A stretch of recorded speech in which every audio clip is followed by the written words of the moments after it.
We've got an awesome event today. I'm so excited to talk about what's happening now in multifamily in light of political, social, interest rates, all the different things going on. So that's awesome. Great. We got a bunch of people in the chat there. So thanks for coming in. We've got David from Woodland, Texas. We've got Vinny from we got Vinny Chopra comes in from vacation from South India to catch this. Thank you. Thank you, Vinny. That's awesome. Scottsdale, Arizona, Kyle, a bunch of folks. Awesome. We'll keep that going there. Let's keep the chat going. We're going to have questions going as well. The flow of tonight is going to be, I'm going to give a quick intro for each of our guests. We're going to welcome them up for the panel. I've got a few polls here for you to get your opinion. So this is going to be very interactive. It's going to be a little different maybe than you've experienced even from our prior ones, where I've got kind of a bunch of different questions to ask you as an audience member, and we really need your input. So I'll actually before we start, I'm going to start the first one for the poll. And let's see, I'm going to ask who you're here to see. So I just started that poll there. You should be able to see that. We're going to keep that going for a little bit. I'll welcome our panelists up. So quick intro for tonight. Again, this is an event called Maximizing Multifamily Returns. My name is Bronson Hill. I'm the CEO of Bronson Equity. We've got about 200 million in multifamily real estate. We also do things like oil and gas, car washes. We're buying a high cash flow e-commerce business right now. We're doing all kinds of different things. And so let me welcome up our panelists. I'll give them an intro as well, and then we'll kind of get cracking here. Okay, awesome. And looks like we got Zach here as well. So everybody's coming in. So awesome. Welcome, guys. Well, I'll give a quick intro here. We have, first of all, we have Neal-Bawa, the CEO of GroCapitus. He is the mad scientist of multifamily. I just said he needs like a sinister, evil laugh, and he'd have his full, I'm working on it. Working on it. Yeah. And he's an expert in data-driven real estate investment strategies. We have Zack Haptonstall. Welcome, Zack. We have you're with CEO of Rise 48 Equity, 1.8 billion in multifamily, and we have Sandhya. I'm trying to get your last name wrong. Seshadri, is that right? Seshadri, good. Okay, I was close. Okay, so she's the founder of Engineered Capital, asset management, capital raising, and also doing some work not on multifamily, but also oil and gas. So I'm very excited to get started with everyone here today. And as we get going, I've got this poll. I just want to see who is here to see who. So if you haven't voted yet, looks like we've got, I'll go ahead and publish this. I don't know if you guys can see this, but I'll share the results. So it looks like Neal-Bawa is coming out with a big start here. So he's at least 2-1 over everybody else. So Neal, no pressure. No pressure. So I'm excited to hear what you have to say as well. So let's kind of jump right in. Let's talk about the elephant in the room here a bit. Obviously, no matter where you are politically, Donald Trump has shaken things up a lot. I mean, the record number of executive orders, a short amount of time. He's had 4 years to think about what he wants to do. It's caught a lot of people off guard. Let's talk about from an investment standpoint, a multifamily investor standpoint, how do some of these actions or kind of the Trump effect, we say the Trump card, how does this impact investors? Who would like to get started with this one? Boy, I've had a lot of conversations with my 23-year-old over the last 2 days because we've been driving. So we were driving to Leavenworth in Washington, and like 3-hour drive. So he was super curious. He works at Accenture. And he asked me this question a lot, so I'll share some of my answers. From a psychological perspective, what Trump is doing has an enormous impact, right? Because it depends on which side of the spectrum you come from. Maybe you're Republican, then you're feeling sort of good about the guy basically living up to his election promises and actually doing the things that he wanted to do, and not just simply say, hey, I did all this stuff, now I got elected, I don't have to do any of it. So I'm sure that those people are actually feeling good. They're feeling hopeful. So there's half of America feels quite hopeful about what he could be doing to the federal deficit. The other half, of course, is depressed because they're like, well, we were hoping that he would just say these things and not actually do them, but he's actually going ahead and doing these things, and he's also being extremely aggressive about it because he hasn't even been in office for 3 weeks now, 3.5 weeks, and he's just doing some very aggressive things. So my son basically started asking me, what's the real impact of these job layoffs? How many people could he potentially lay off? So I did some math for him, and I wanted to share it with people. So we're a country of 337 million people, and roughly 200 million people work. The rest of them are retired or are kids. And of those 200 million people, the total size of the federal government is 3.3 million people.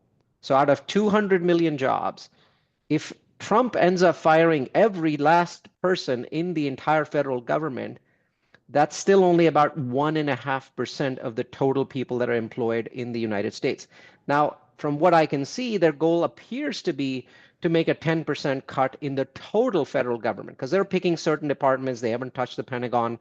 Um, I'm not sure they're going to get to 10% because if they as they get there, they'll start running into resistance from Republicans. But let's assume they get no resistance whatsoever. They could cut as many as 300,000 jobs. Now, that sounds like a ridiculously high number, but it actually is a very small number if you spread it across 150 metros that have government jobs. There may be some metros that get hit more than others, right? Kansas City has a big IRS division, so they could get hit by if he lays off, 30, 40% of the IRS.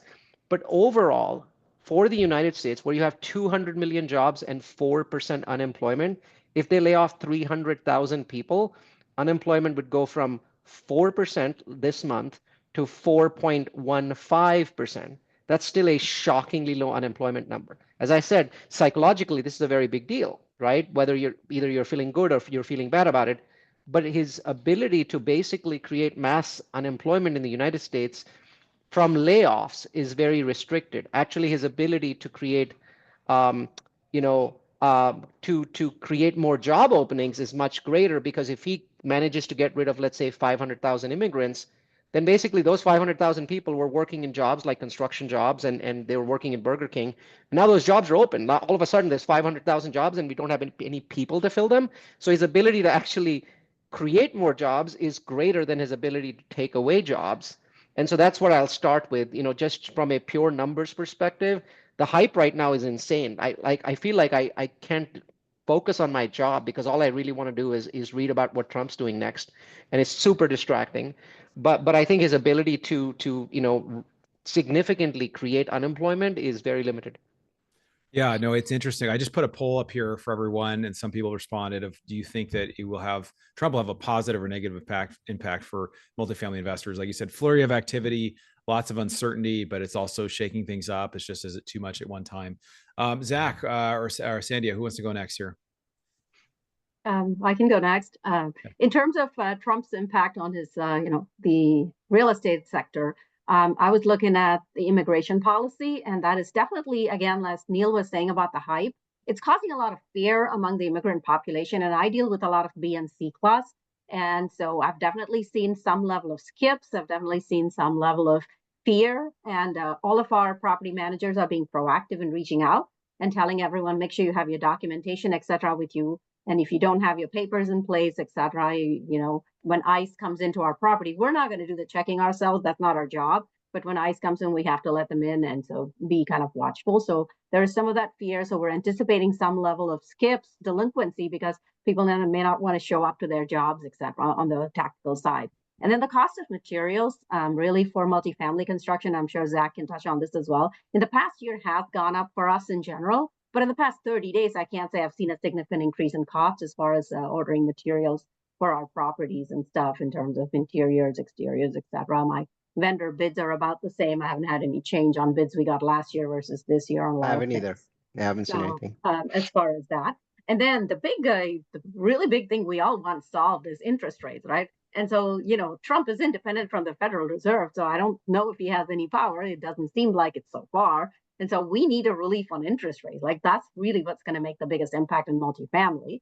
So that's something that, it's anybody's guess at this point. All of these policies and the effects kind of have to settle down, as we heard from NMHC, to see exactly how that is going to affect us in terms of cap rates, exit caps, bridge loan lenders being more reasonable. Like last year, they were pretty reasonable. A lot more loan mods happened, but I'm hearing that this year they're not so nice about it, and it's going to get harder. So I think that's the biggest question for us is interest rates. Yeah, there's a lot of questions kind of on both sides, right? Of the impact for tenants as well as the impact for investors. Is it investors that currently own? Is it investors looking to buy new properties? Of course, there's a lot of impacts on all that. I just published the results to the poll here. Most of you believe, 63% believe that Trump will have a positive impact on multifamily investors, only 8% negative, and 29% not sure. So in general, he is a real estate investor. It's understandable. Zach, what are your thoughts? What do you think will be the Trump effect, the Trump card for multifamily investors? Yeah, thanks for having me, Bronson. Really appreciate it. Yeah, great insights by Neil and Sandy. I wasn't really going to touch on those, so I'm glad that they brought that up. I mean, that was good data on both of your fronts there. I mean, I agree with the poll overall. I think that, macro, the next 24 to 36 months, that, the Trump administration will have, a positive impact on the overall economy, which I think will translate to multifamily. I mean, I can tell you that, in September of 24, the Fed does their first interest rate cut, in several years, and everything was looking good. The 10-year Treasury started to dip. There was supposed to be several more cuts coming in 2025. And, kind of a short-term negative of the Trump administration, just from a multifamily perspective, is that, once the Trump administration won the election, I think it's really, this potential threat, or anticipated threat and effect of tariffs increasing inflation, right? And so it's like all of us in multifamily, whether you're an operator or an LP, we were like, finally, we're getting relief, in September, October. And then really since the end of December, the Fed announced or they didn't announce, but the projections are they're probably going to cut twice this year. And the 10-year Treasury skyrocketed, which means it's almost just as difficult, if not more difficult, to refinance into Freddie Mac, Fannie Mae loans, right now than it was at any time in 2024. And so it's prolonged, this whole interest rate freeze. And it's really because people are concerned that, tariffs are going to lead to more inflation.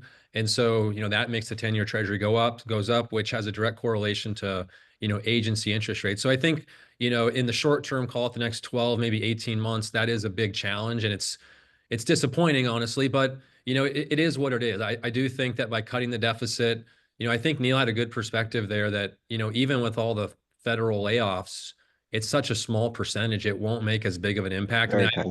I agree with both of them that, we're still renovating units.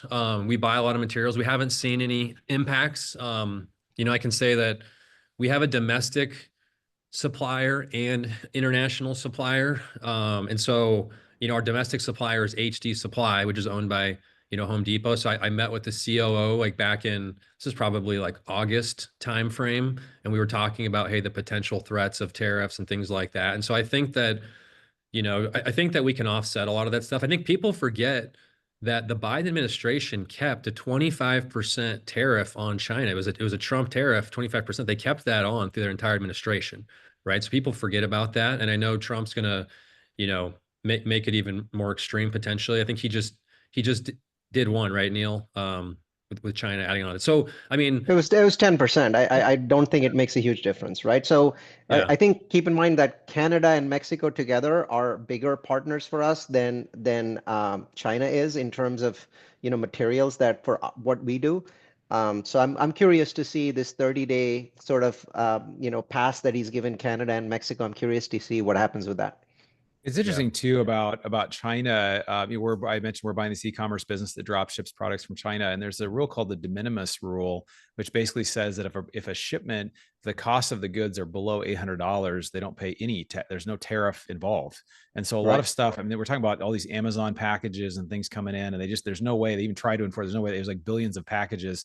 So I haven't figured out how to do it. But you look at the things we're trying to tariff, it's really things like microchips, vehicles, airplanes, things that like we want to make. We don't want to be making cabinetry in general. We don't want to be making small cost things, but there's a variety there. Zach, do you have more you want to share? I didn't mean to cut you off. We kind of. No, you're fine, Bronson. Yeah, no, I think this is great. A lot of great points that I hadn't even considered, honestly. But I want to say another good potential benefit that I think a lot of people think is likely is that people think it's likely that Trump will bring back that 100% bonus depreciation, right? And if he does, it would be retroactive, most likely to, potentially 24, 23, which will help a lot of real estate investors. And so, I mean, I know that, Neal, Sandy, and I, we've been competing, as multifamily operators the last few years. When investors can go put their money in a money market account and get 5%, it's hard to compete with that because a lot of our deals, we're getting 4% cash on cash in year one, and then you appreciation stepping down. So that the benefits weren't as strong to investors. So that's just kind of another, piece of ammunition for us to raise money to investors, and that investors want to come back to multifamily if they do reenact that. So this is David is saying make depreciation great again. So right. I like that. I do too. Yeah. Nice job, David. And to add on to what Zach was saying, I think that the Trump's right now a little busy taking care of some of the initial things that he'd promised his electorate. You know, he did get a mandate, so he had to take care of those. But he's a real estate guy, and he's made it very, very clear that he wants to bring, 100% depreciation back. He's made it very clear he wants to extend opportunity zones. When you extend opportunity zones, the cost of land throughout the United States goes up. When that happens, the cost of real estate goes up, right? So any kind of real estate would become more expensive if he brings opportunity zones back. I think that, so there's a lot of very interesting benefits that we're not seeing from Trump yet. So we're just sort of seeing one side of this. And then the other thing is that if there's this concept, I don't understand why people are saying this. Well, we're going to send 1 million people back. Well, firstly, in the early days of his administration, even with all these planes that he's put into service, shipping people to Panama and shipping them to all other places, basically the number of people that they're shipping back on a daily basis is the same as what Obama was shipping back. It's very, very difficult to really accelerate the number of people that you're shipping back because there's so many legal steps to go through, and he doesn't have the ability to skip these steps. There's no way to use executive privilege to basically simply skip the courts, and so people are applying for all of these waivers. And so far what I'm seeing is that he's on track for to basically get rid of about 400,000 people. We look at the Obama timeframe, it was about 365,000. So that's not a significant increase. A lot of this concept of, well, we're going to deport 1 million or 2 million people, I think you need about, first, you're going to need to hire about 50 to 100,000 people that actually, and create the infrastructure for such a massive deportation level. They simply don't have the manpower to do that. It'll take them years to get there. So, keep a sense of perspective that their ability to actually deport massive numbers of people is extremely limited. And I think that you'll probably deport more people than Obama did and more people than Biden did for sure. But I think that those numbers are not going to be as massive as most people think.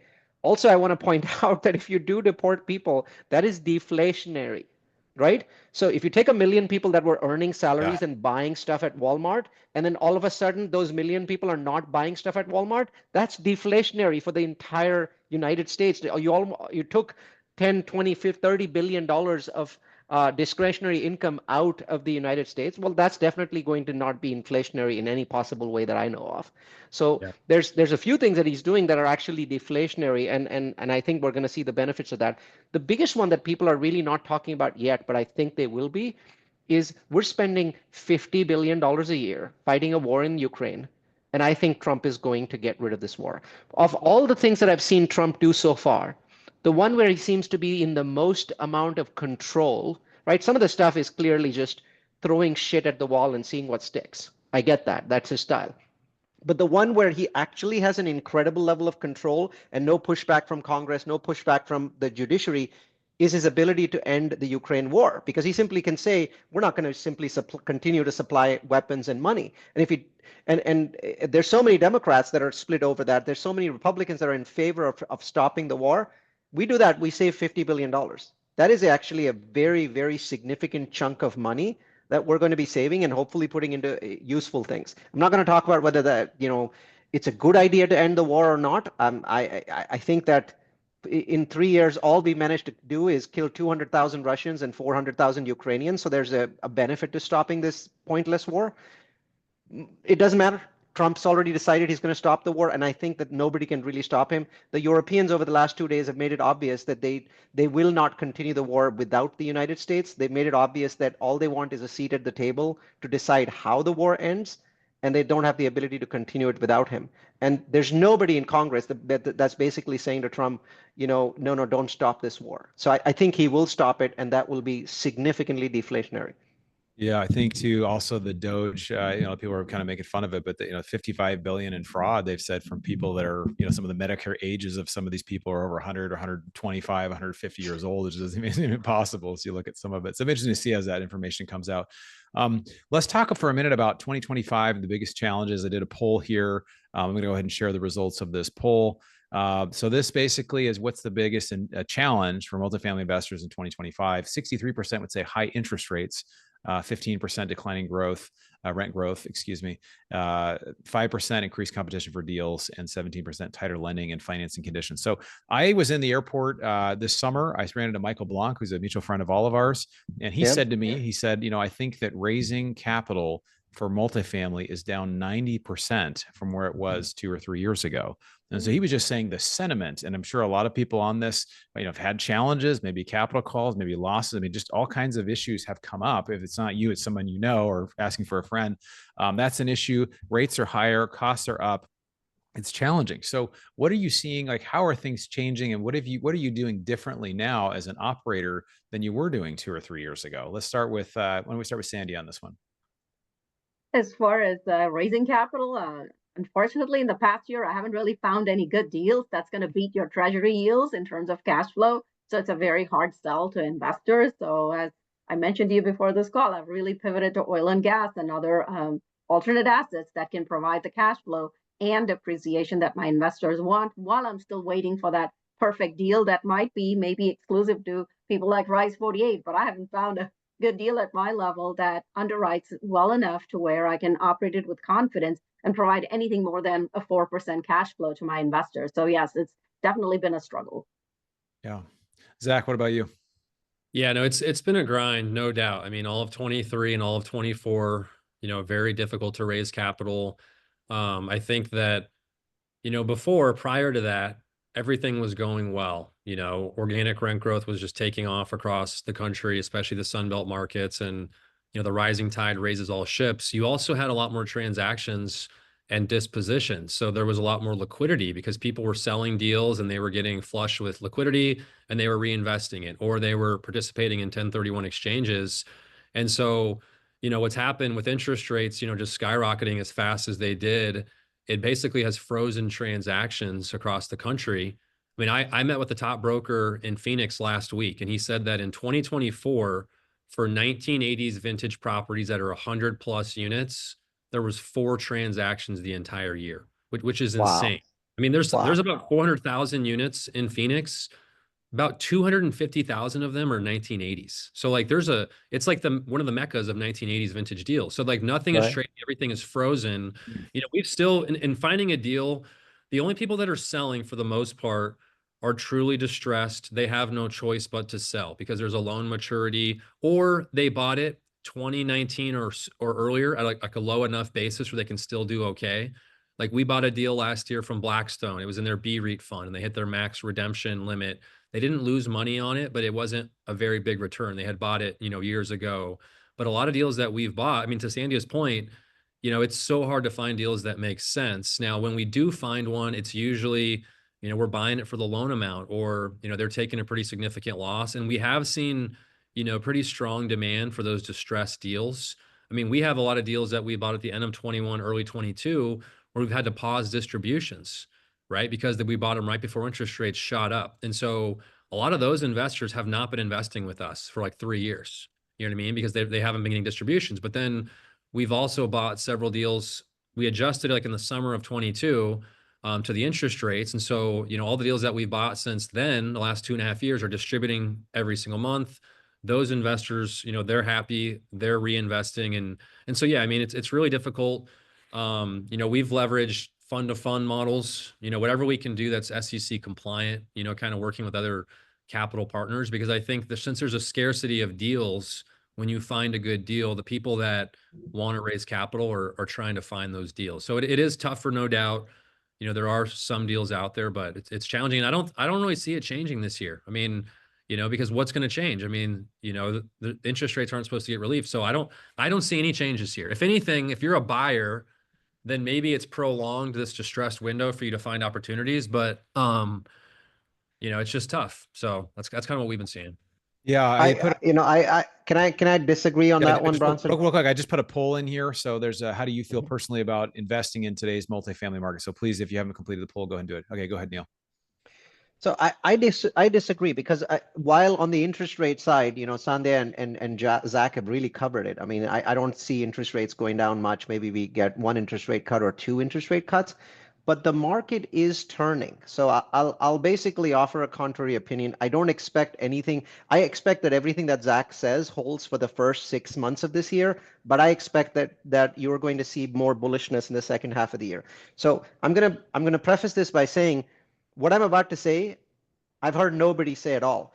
In Q4 2024, so that was last quarter, Multifamily experienced the single greatest quarter in its history, and no one noticed. No one noticed that from an absorption perspective, Q4 of 2024 was the greatest year in the entire history of multifamily over the last 100 years. We built a shockingly large number of units, 155,000. And I'm usually terrified when I see 155,000 units delivering because I'm thinking, oh my God, we're going to, vacancy is going to shoot up and concessions are going to shoot up, rents are going to go down. But in a single quarter, US multifamily absorbed 230,000 units. So we had a shortage of 85,000 units in a quarter that had massive supply. No other quarter like that I've been able to find exists. So absorption rates are phenomenally high right now, but we're not seeing the impact just yet because there's so much supply, right? Especially in the markets that Zack and Sandhya and I invest in, those markets are seeing the brunt of that supply. But US multifamily has turned around. Did you know cap rates compressed by 20 basis points in Q4? Another piece of information that nobody's basically talking about because we're so bogged down, we're so beaten down with all of the bad news, whether it's high interest rates or the fact that there's no supply in the marketplace. I'm just like Sandhya. I haven't bought a value add in the last 12 months. I've made about 35 offers. I've lost about 35 offers, and that's just life. But in my case, I mostly stopped because I have more projects that are not distributing than Zack does. I have a lot of projects that are not distributing. So I'm just focused on trying to do what I can for those projects and not looking at new ones. I need to focus on my existing portfolio. But a lot of it is also because deals don't pencil. You guys know this really well. But the point is the market is turning, right? So there's a lot of people, like somebody just said, it's very hard to raise money. Michael Blanc, my friend, said 90%. I think he's talking about the syndication industry. I want to point out the syndication industry is about roughly 6% of the multifamily industry. In terms of actual deals done in 2024, the total volume of deal flow in billions was up 30% from 2023. So the volume's up by tens of billions of dollars compared to 2023, which definitely was the bottom of the market. So the volume's up. In terms of $250 million properties, we had 5 last year. We had 1 in 2023. So we are a small portion of the overall multifamily market. And what I'm seeing in the multifamily market is significant change. Vacancy is finally dropping. Occupancy is increasing across the board in multifamily. And I think a lot of that is because we simply look at the Southeast because that's where a lot of our properties are. But if you look at the United States, there is no doubt in my mind that occupancy is rising and cap rates are declining. But none of this has really caught any attention because we're so busy sort of, crying about our portfolios, and I certainly am crying about my portfolio. But I think that there is a very significant positive change. It's going to take a number of quarters and maybe at least 1 or 2 more quarters of cap rate compression before we feel it, because some of the areas that we are in, like Phoenix or Austin or Texas, Florida, Nashville, these are the places where cap rates didn't compress last quarter. But for the United States, they compressed. All right, amazing. So we went through this poll. I shared the results here. It looks like I'm actually a little surprised. Only 25% of people that answered said I'm still actively looking for deals. 40% would say I'm cautiously optimistic, but I'm waiting for better deals. 15% paused, and 21% said looking into other asset classes. We are going to have a brief conversation around other asset classes. We're also going to get some questions here in a few minutes, but I do have another question for you all because this is an awesome. Is anybody enjoying this conversation? You just put in the chat. Is anybody really enjoying this? Give them some love if you're enjoying kind of what you're hearing here. I'd love to see some chats or just some comments or thumbs up or something. Yes. Okay. We got a yes. Thanks, Rick, for that. That's awesome. Okay. Awesome. David. Yes. You got some thumbs up. So this is a great conversation. I want to talk kind of what Neal was sharing as well is, there's this idea that be greedy when others are fearful. And right now there is some significant fear in the market, right? People have either been pinched in the past or they're seeing it, oh, my distribution stopped or whatever. But, is this a good time to kind of back the truck up and load up? Or is it a time that, we're going to wait and see these certain things are going to happen? And there's a couple other metrics with interest rates are dropping, or is this the time? And obviously none of us are unbiased because we're all multifamily investors, but let's give a kind of our best pitch for why this is a good time or why what would make sense to wait. Let's start with Sandhya and then we'll kind of move our way around here. It's the same fundamentals, whether you're trading stocks, you're playing blackjack, or you're looking at multifamily. The one common thing is stick to your rules. which is, does it underwrite well based on reasonable assumptions for rent growth, other income, and expenses, based on realistic numbers from nearby properties who are doing exactly that? And if it underwrites for stable fixed rate loans, I know some people like bridge floating loans, but my investors don't. So I still base it on what's my agency debt, what's my leverage, and does this provide the returns? And I've looked at 32 deals since the beginning of this year that brokers have brought me. I've driven by about 4 properties, and there was only one that came close to making an offer. And even then, they had offers higher price than mine. So, it's one of those things. If the right deal comes along, I will jump right in because it doesn't take me long to make an offer. But I still haven't seen something that pencils well enough based on the debt that's available in today's market. And that's the reason why, like, multifamily is still struggling from having that buyer-seller gap. Like, I want to sell a couple of my assets if I can, but the buyer-seller gap needs to narrow some more. It's not quite there yet. Yeah, no, I'm the That's same. And my I think opinion. Sandy and I have this in common. We are doing other things outside of real estate as well. So there's some other alternatives as well. But we're actually doing deals. We've done some deals the last 6 to 12 months in multifamily, and I think there's some opportunity now to get involved. Zach, what do you think? What are some of your thoughts, pros, cons, and timing? And Yeah, no, I agree with that whole ideology. You want to try to be aggressive when there is fear. And we thought 2023 and 2024 have been great times to buy deals. And we've been pretty active doing that. I mean, I can tell you that the president of Blackstone, one of the largest asset managers in the world, I think it was either last March or April, said that they believe that we had hit the bottom of pricing for multifamily.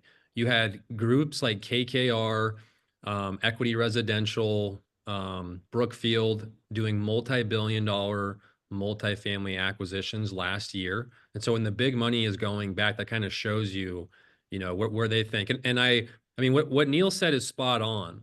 If you just look at supply charts, then now, like last year and this year is a time to be buying because supply is supposed to get absorbed. Like in Phoenix, for example, 2024 was the all-time high for supply, but it was also the all-time high for absorption. And Phoenix has had negative organic rent growth the last 2 years because of supply.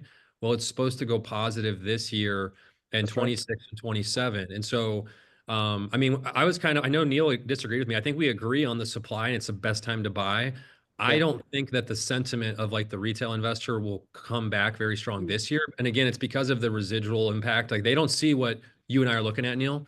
But I do agree with everything you said. And so I think, yeah, now is the best time to buy because by the time, everybody says, okay, it's the timing is right, the competition will be back, right? And so, I mean, a lot of the deals that we're buying again, we're buying deals, no BS, this is true. We're buying deals for 20 to 40% lower basis than what they were trading for in 21 and 22, but the NOI is significantly higher now than it was then. And these are deals that are 100% classic, you know what I mean, that you could still renovate and continue to push up. And so, yeah, you kind of have to look at, your basis and where are things going for supply, and have obviously conservative assumptions. But yeah, I mean, we've been pretty active. Like we expanded to Dallas at the end of 22 because we knew it was a very competitive market and that a lot of the big competition was on the sidelines. And so, we've been able to buy a lot of deals that, we think are at a good basis. And so, yeah, and I think with interest rates staying high the rest of the year, it prolongs the window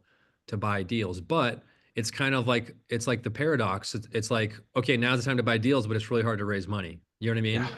And so that's the challenge, because of a lot of the sentiment of people have gotten burned the last several years. And so if you can find the deals and raise the money, I think a lot of those deals will turn out strong.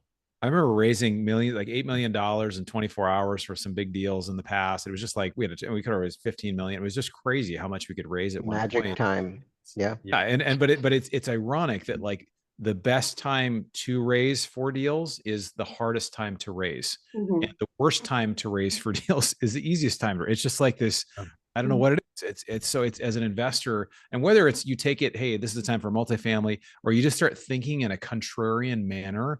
I think that contrarian focus is so important because if everybody's excited about it, you're probably a little bit too late. If you're seeing on the cover of Forbes, if you're seeing whatever the company or the asset or whatever, it's probably too late. So something to think about. Neil, I know you have some nuggets to add here as well. Well, so the couple of things I want to point out is, when somebody asks me, is this a good time to buy? My feedback actually is In general, yes. So I'm going to just say everything that Zach said I agree with, but there's a nuance here. So I am right now very, very focused on looking at CoStar and looking at incoming supply. So when I look at markets, I look at submarkets and I, look at the 5 mile radius. And our biggest focus is how much supply is there. And we basically want to look at all of the 200, 300, 400 unit new construction and what is their occupancy. So these days, I think we spend just about as much time looking at the new construction assets and their occupancy in our submarket than we do looking at the asset itself. Obviously, we want to buy a good asset, but I think here's the trick. And I think if you can make this work, you're going to make a lot of money. So right now we have a whole bunch of markets in the United States that probably I'd say, 30, 40% of all the markets in the United States, and probably 60, 70% of the bigger markets that we like to buy in, right? Phoenix is a perfect example where there's these submarkets where rent growth is like zero, right? Zero, zero, zero, zero, zero. And then what happens is the last two new construction buildings hit 95% and they turn their 2 months off. And the moment they do that in a single quarter, we are seeing 3% rent growth, not 3% annualized, 3% in a quarter, right? In one quarter, we're seeing all of the properties bounce, right? And so you're getting basically 3% in a quarter, you're getting 6 or 7% over 6 months. And this is happening market after market. We're tracking it. Let me give you a perfect example for those of you that have CoStar access. Go to Kansas City. Kansas City is not a sexy market, right? 1.4 million people, but it doesn't have the job growth of a Phoenix or an Austin, right? It's not a sexy sort of market. But Kansas City ran out of all of its new construction, and it ran out in Q4. Just look at what is happening. Just pick any random property in Kansas City and look at the rent growth that's happening in the last 3 months. This will happen to the Southeast, right? It'll happen submarket by submarket, and you will see these bounces in rent. It's not a permanent bounce. It's not a bounce that you can just sustain, but there's a one-time benefit. Basically properties are being held down, and you'll get 3, 4, 5, 6% one time, and then after that you'll continue to get 3.5% a year. And this bounce is not being considered, right? Because it's being held down artificially by the fact that you have these brand new properties with 2 months of concession, and the moment they hit 95, that submarket bounces. It's very interesting. We're tracking this across the board, but the best place to track it is Indianapolis, Kansas City, because they've run out of supply before all the Southeast has. Yeah, love it. Love it. No, this has happened to us in a property on the positive as well, where we think we're geniuses. We go in and buy a property in Florida, and then the property appreciates substantially, and you sell it in 12 months for an 80% return to investors. It's happened, right? Or you 1031 into something else. And then of course we've seen the drops, but again, this stuff, it does move very quickly in different directions. I wanted to ask before we kind of wrap, we get into questions, because we are getting into questions. I have a question about other assets. So I just put this poll in here. Like I said, we're buying businesses. We're doing oil and gas primarily for cash flow. We like debt funds. We like other sorts of investments outside of real estate or even outside of multifamily, but within real estate. Let's talk specifically unrelated to areas of your business, right? So this is us sitting around having a drink, having a beer. Neal, Sandhya, Zach, we're just talking. And, what are you doing personally in some of your stuff outside of your own business investing? Is there certain assets that you like that you're doing? And it can be stuff related to your business, but generally, something just as on a personal level. So Sandhya, why don't we start with you?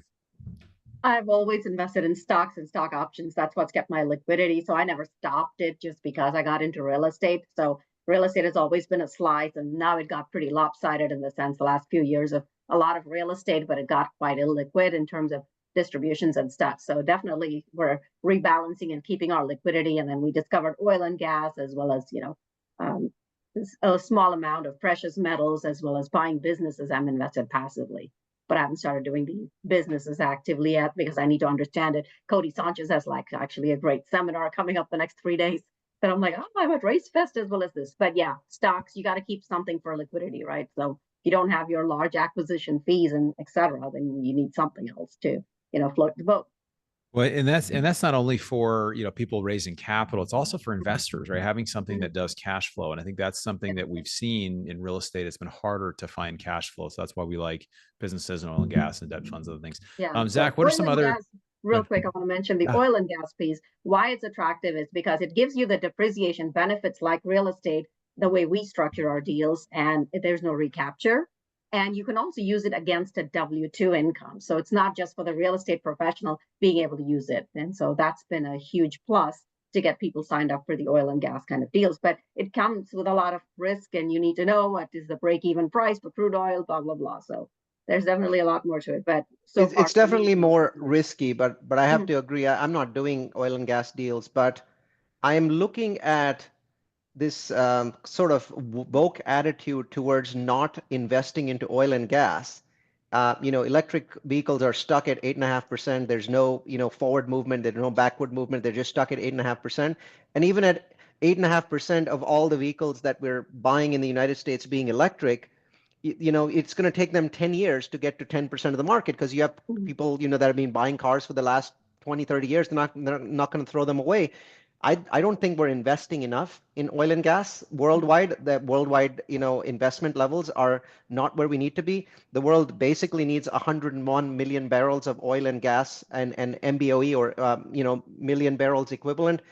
I just don't see enough investment. I don't know when the price of oil will go up, but we're likely to see a spike at some point into the future, because sure, China's using a lot less oil because they're going electric in a big way, but everybody else except for China, I don't really see how we're going to start using less oil and gas all of a sudden, but there's just not enough exploration happening there. So I think oil and gas is definitely an interesting area. My favorite is actually something unusual. I'm just personally buying every mineral that China bans the United States from receiving. So gallium, germanium, antimony, tungsten, tellurium, bismuth. Basically, the Chinese in the last 2 months have blocked us from buying all of the key semiconductor material. And that's what I'm interested in investing in at this point in time. I don't think the Chinese are going to go back on this all of a sudden. I don't think that Trump's going to reach an agreement with them. Things will get worse. We don't have any gallium or germanium, and we need all of this stuff to make semiconductors. Yep. And so we're just going to buy it from somebody else, and we're going to buy it at 2x or 5x or 10x the price. Yep, gallium arsenide. And real quick, for oil, people think of oil as only for your, cars and stuff, and oil is used in so many little things, like your plastics, your cosmetics, your medications, and everyday consumer stuff. There's so much oil in there. So, drill, baby, drill is not just about oil and gas for powering your vehicles. Yeah, there's a great book out there. It's called The Moral Case for Fossil Fuels. And I just read it kind of, and I like the title. I was like, that's interesting. I'll read it. And I'm not like anti-green, whatever. I was like, well, let me see if I understand this. And he was just, the way he frames it is wonderful. It's a very academic way of doing it. He's just saying we need all the energies, we need all the different ones, but that we can't simply transition right now. We have to have, and there's been a huge, as you were saying, Neil, a big underinvestment in oil and gas. We're involved two ways. We're involved with oil and gas drilling deals, but it's interesting what's happened in the last 20 or 25 years. The technology's improved so much to where they know there's oil down there, but now if they miss, it's not a dry hole anymore. They just turn the drill at 90 degrees and they go for a mile the other direction. The second way is by owning land. You can actually own the land that there's existing wells on, and you can participate in future wells that these big drillers are drilling on the upside. So we have some stuff in the pipeline kind of on that in the future. So I encourage all of you to reach out. If you're not on the list of Neil, Sandhya, and Zack, get on all of their lists. They're all amazing operators and they're amazing. So I encourage you to do that. Zack, what other assets are you looking at outside of multifamily? Yeah, no, Sandhya and Neil are the experts here. I'm the wrong guy to ask, honestly. So the funny fact about me, I have never invested passively in anything. I've only invested in our own deals. So I keep cash just to like meet liquidity covenants for our lenders, but I'm pretty much just all in on our deals and our company. I'm bringing a guy on our advisory board who has like created and sold like a multi-billion-dollar debt fund. So we do have goals of creating like a private credit debt fund in the future, to lend to like new development, residential, multifamily. So I have no opposition to any of those asset classes. I think they're all great. For us though, that's just kind of what we focused on. And so we do want to start a debt fund in the future just to kind of provide more of a cash flow vehicle for investors as well. I want to share this. We got our other asset quiz here on what assets are you interested outside of real estate. This is not just multifamily, but outside of real estate. It's almost like spread across the board evenly, it seems like. And this could select more than one, but 38% say buying businesses, 33% oil and gas, 40% debt funds, 45% stocks, and 45% precious metals. We've done some precious metals. It's interesting to see precious metals so Yeah. far at the same level as stocks, right? So there's just this rising awareness that you've got to put money into precious metals, right? So I want to hear Neal's take on NVIDIA and AI real quick. Like after DeepSeek, what's going to happen, Neal? Because Neal's educated on all different things. So I honestly want to hear what you think of that. If there's I think DeepSeek, all it did was it accelerated the AI revolution by about 10x. So on average, on training, DeepSeek is about 20x more efficient, and on an inference, which essentially means whenever you sign in a, type in a query and it responds, that's called inference. It's about 10x faster. And because it was open source, pretty much everything that they had come up with, because they had two fundamentally incredible breakthroughs, those have been copied already. So, but most of the big CEOs said, it's what they did was incredible. We'll basically take it and use it. So I think what it did was it accelerated the AI revolution, because what was keeping that revolution from happening is we know about certain great things that we know how to do, but the cost of doing those things right now was prohibitive. So we were basically trying to water things down, and we don't have to do that anymore. But I think it really will hurt NVIDIA. I think the total amount of CPU processing power needed to achieve the AI revolution has basically dropped by 90%, which doesn't necessarily mean that we will need 90% less NVIDIA processors, because we also accelerated the revolution tremendously. But I think NVIDIA stock is at incredible risk. I simply don't think that they can maintain their. You think there's an AI bull, Neal, with the stock Well, market? specifically for NVIDIA stock. There are other stocks that I think are much better. For those of you that are interested, there's a company called Cerebras, that's Cerebras, which I think has a product phenomenally better than NVIDIA. So right now the company can be purchased by buying its stock or privately from a company called Forge Global, that's Forge Global. So I highly recommend you buy $100,000 of Cerebras stock, Cerebras, because their technology is unquestionably way better than NVIDIA's. I think NVIDIA is at risk. The AI revolution, not at all risk. I think that what DeepSeek did was a gift to the world, because what they did was saved, literally billions of megawatts of power by providing a way to do the same thing at 1/10 of the cost. Amazing. And then when you buy, I'm not promoting any specific stock, but Cerebras, it just makes you sound smarter to say you own Cerebras, right? You're like a more cerebral. Right. It's more cerebral. Yeah, but just FYI, I'm not a real estate, I'm not an advisor. I just like this stock personally because I'm, my major is in chip design. And so when I looked at what they did, they basically combined everything, including memory, onto a single wafer. And the wafer is this size. So it's not this chip, it's this size. And you can run any model on it without having to slice it. And so their speed appears to be somewhere between 10 and 30 times faster than NVIDIA. So you can actually go to the Cerebras website and you would see what their speed benchmarks are. Those are real. Yeah, absolutely. We're going to take a few questions here, and then we're going to kind of get wrapped up in a couple of minutes. But let's talk about this. What's the best financing now, fixed or bridge? That's a good hot topic question. Bridge is best, but fixed is what the investors want. Yeah, it's what you can raise money for, because it really depends on your business plan, right? And so if you can raise the money for it, go with what makes sense for your business plan right now. Yeah. So you said, Neal, if I had like a rich investor, I would only go for bridge right now. Yeah. Okay. I love it. Yeah. What about you, Zach? Yeah, I mean, we're doing bridge financing just because there's no prepay penalties and they're financing all the renovation dollars. And so I've done 10-year Freddie Mac fixed, I've done 10-year Freddie Mac floating, and I've done debt fund bridge loans, and I've exited all types of those loan products. And to us, it doesn't economically make sense when you have yield maintenance or defeasance prepay penalty on like an agency product, because you're going to get crushed on the back end. And we have in the past when we go to sell those deals with prepay penalty, and agency doesn't finance your renovation dollars. In a perfect world, to be honest with you, I would rather buy a brand new Class A luxury apartment and slap 10-year fixed rate debt. And it's just a lot easier, right? But investors, you can't get as strong of return. So our cost of capital is higher.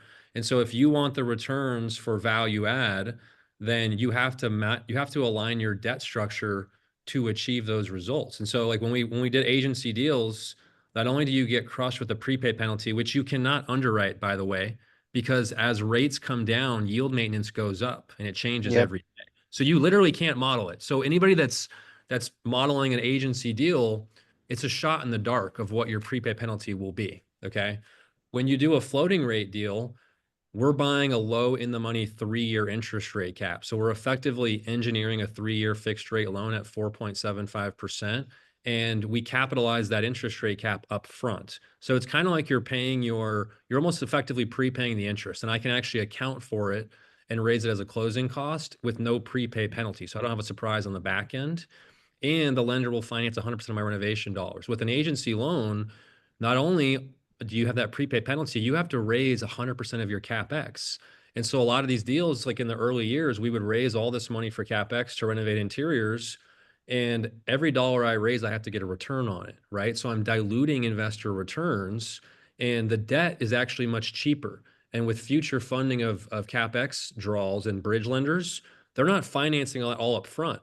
I'm only getting finance dollars that I use, right? So it's just, it's more economically efficient. Now, obviously, where a lot of people got caught, us included, is that, at end of 21, early 22, we should have been buying lower interest rate caps up front. Where people got caught with floating rate debt, and this was the whole industry, if we're being honest, is we were buying caps at like 5 to 6%, and our rate was like low 3s. And so that delta of it shooting up is what caught people. But we adjusted to buy lower caps. I mean, these are 55 to 65% loan to value, low leverage deals. So, I mean, for value add, that makes the most sense when you actually look at the economics. Now, again, I would rather buy brand new Class A and not have to do anything. You have like no execution risk, and you don't have to worry, but it's harder to get those outsized returns.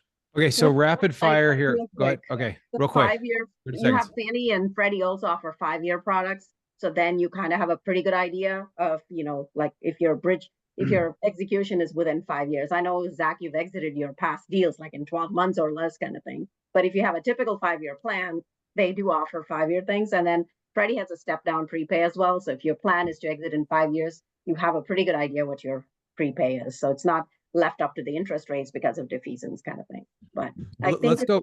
Yeah, it's a matter of what you can raise from investors. Yeah, but go ahead. Right.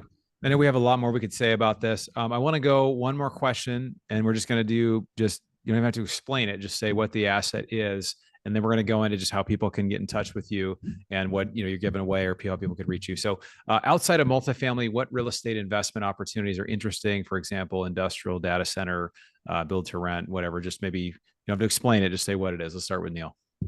Industrial, but only under 100,000 square feet. Okay, awesome. Thank you.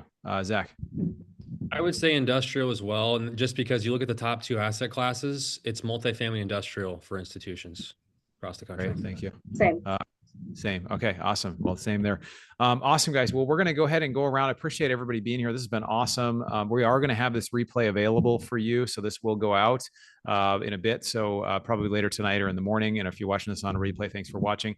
How can people follow you, get in touch with you, reach out to you if they want to learn about what you're doing, get on your list, follow you? Let's start with Neal on this one.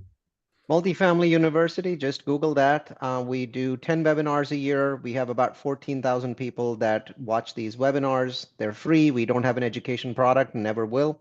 So come join at Multifamily University. Awesome. Thank you. Sandhya.